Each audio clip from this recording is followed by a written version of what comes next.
bienvenue dans Amuser, le podcast qui parle d'art simplement. Je suis Julie Bonneau, je vis à Paris, j'aime l'art, la culture et les musées, et j'ai créé ce podcast pour partager cette passion.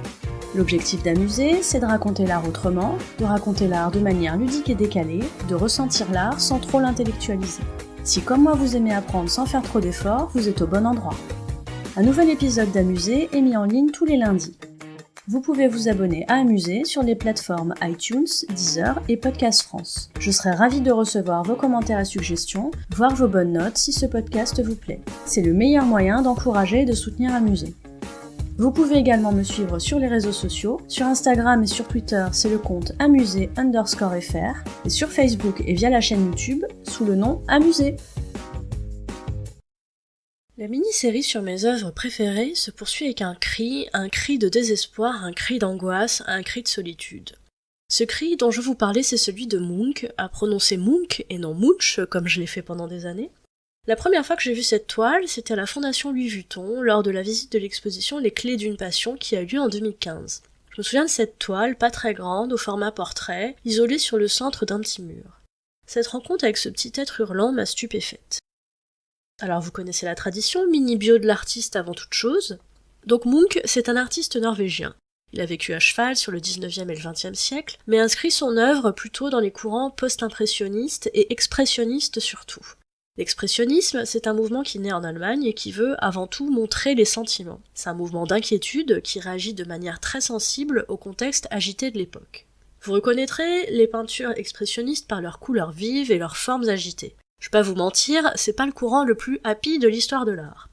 Et en ça, Munch en est un beau représentant. Cette toile exprime rarement des sentiments joyeux. On est plutôt dans le registre de l'inquiétude ou de l'anxiété. Si vous voulez voir son œuvre plus en détail, il vous faudra prévoir quelques vacances à Oslo, en Norvège, parce qu'il y a là-bas un musée Munch dédié à son œuvre. Alors petite tapette sur ma main, je n'ai jamais visité le musée Munch. À ma décharge, j'aime tellement Munch que je risquerais de ne jamais revenir. Bon, c'est dans ma to-do. Bon, alors le cri. Il y a plusieurs versions, déjà, du cri. Munch l'a réalisé avec des techniques différentes, peinture et pastel notamment. Ce que Munch veut raconter dans ce cri, c'est son sentiment alors qu'il se promène avec des amis. Il s'arrête pendant la balade et là, il est pris d'une sorte d'hallucination angoissante, en contemplant le ciel de fin de journée, le moment où le coucher de soleil tire sur les rouges et contraste avec les couleurs de la ville. Munch croit entendre un cri sourd. Alors vous trouverez tout un tas d'analyses sur ce que peut être ce cri, le cri primitif, le cri universel de l'angoisse humaine, etc. Je m'aventurerai pas dans ce genre d'analyse, je vais juste vous dire ce que ce cri provoque en moi. Moi, ce que j'aime dans cette toile, c'est le tournoiement des couleurs. On en perdrait presque nos repères au milieu de toutes ces volutes. Où s'arrête le ciel, où commence la terre.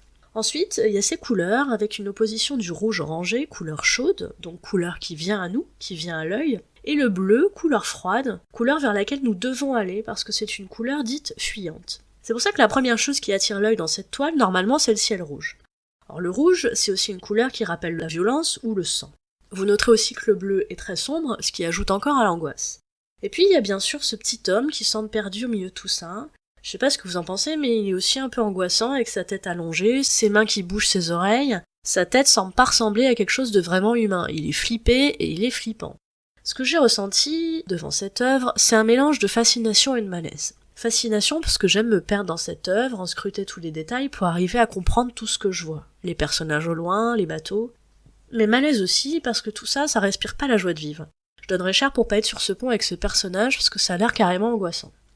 Voilà pourquoi le cri est une de mes œuvres préférées, parce qu'elle me fait ressentir plein de choses à la fois et parce que je pense que c'est une œuvre qu'on n'a jamais fini d'explorer. J'espère que cet épisode vous a donné envie de découvrir ou de redécouvrir la grande œuvre de Munch. J'aimerais tant qu'un musée parisien lui consacre une grande expo prochainement, si vous m'entendez. Vous trouverez dans les notes de cet épisode des références intéressantes en lien avec le sujet traité. N'hésitez pas à me faire part de vos commentaires sur Amuser. Si vous souhaitez encourager ou soutenir ce podcast, ou simplement dire que vous l'appréciez, n'hésitez pas à lui mettre une bonne note sur les plateformes d'écoute. Non seulement les bonnes notes ça fait plaisir et c'est encourageant, mais ça permet en plus de faire connaître Amuser. Merci à vous.